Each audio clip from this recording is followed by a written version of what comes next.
যেহেতু এটা একটা যুক্ত বেনি হচ্ছে প্রয়াগরাজ, আর এটা হচ্ছে মুক্ত বেনি ত্রিবেণীতে। এখানে কালকে 12 তারিখ শাহী স্নান হবে। আজ থেকেই বহু মানুষ এখানে আসতে শুরু করে দিয়েছেন। বহু সন্ন্যাসীরা চলে এসেছেন, তারা এখানে এসে বসেছেন। আমি এখন রয়েছি ত্রিবেণীর একটা জায়গাতে। এই যে জায়গাটা দেখতে পাচ্ছেন, এই যে ব্যাক সাইডে একটা ভগ্নপ্রায় অবস্থা রয়েছে, কিন্তু এটা রাস্তা গেছে। এখানে সমস্ত সন্ন্যাসীরা এই ভেতরটাতে রয়েছেন। আর সামনে একটা মাঠ আছে, শিবপুরের মাঠ, সেখানে যজ্ঞের আয়োজন হয়েছে। অলরেডি আগের ভিডিওটাতে ত্রিবেণীর কুম্ভ মেলা কিভাবে গেছি, মেলা কিভাবে ঘুরলাম সে সম্বন্ধে একটা ডিটেলস দিয়েছি। আজ বাকি বারটা বলছি। এটা হচ্ছে দেখতে পাচ্ছেন, যেখানে অটোতে করে গেলাম একটা ডাকাত কালী মন্দিরের সামনে।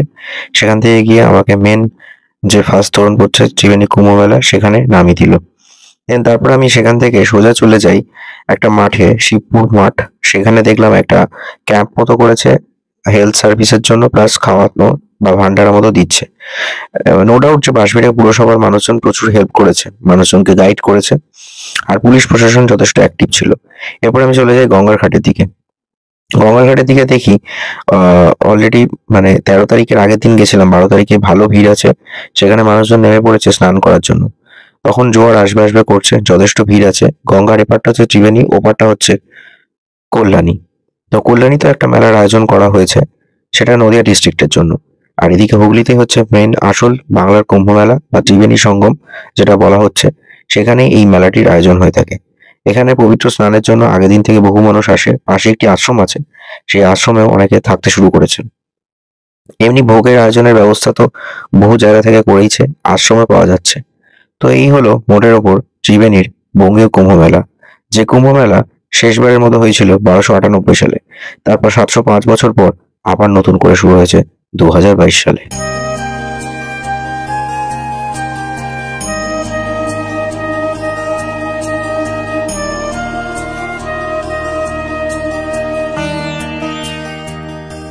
কুম্ভ মেলা মানে যেখানে বহু সন্ন্যাসীদের পদধূলি পড়েছে। যে কুম্ভ মেলাতে অনেক প্রয়াগরাজ থেকে সন্ন্যাসীরা এসেছিলেন, গঙ্গাসাগরও এসেছিলেন, তারা ফিরে যাওয়ার পথেই এই বঙ্গীয় ত্রিবেণীতে ঘুরে যান, যার জন্য এই জায়গাটি কুম্ভ মেলা নামে পরিচিত। যে কুম্ভ মেলা 700 বছর আগে শেষবারের মতো হয়েছিল। তারপর 1298 সালে যখন এখানে মুসলিমরা দখল করেছিল, ইসলাম ধর্মের প্রচার হয়েছিল, তখন আর এই কুম্ভ মেলার আয়োজন হয়নি। এরপর 705 বছর পর 2022 সালে নতুন করে এই কুম্ভ মেলার আয়োজন শুরু হয়। এবং এই ত্রিবেণীতে একটি গাজা খানের একটি দরগা রয়েছে। সেই দরগা, তার ইতিহাস সেখান থেকে জানতে পারলাম কেন মেলাটি বন্ধ হয়ে গেছিল, কেন এই জায়গাটি আস্তে আস্তে কিভাবে মুসলিমদের দখলে চলে যায় এবং বহু হিন্দু মন্দির ভেঙে তার উপর মসজিদ তৈরি করা হয়েছিল। তার ইতিহাস আমি ডিটেলসে পরে বলবো, এবং সেই দরগা সম্বন্ধ ভিডিও আমি খুব শীঘ্রই আনছি। দেখতে থাকুন চ্যানেলের বাকি ভিডিওগুলো।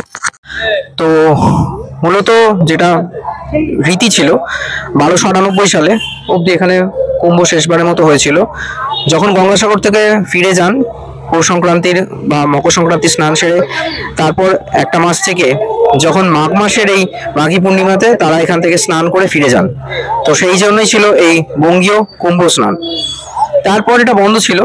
এই বছর বড় করে হচ্ছে, 2022 সাল থেকে শুরু হয়েছে, 2025 এটা বেশ বড় করে হচ্ছে। যেহেতু প্রয়াগে বছর শাহী মহাকুম্ভ স্নান হয়েছে, তো সেখান থেকেও বহু সন্ন্যাসীরা আসছেন এবং ঘুরে যাচ্ছেন।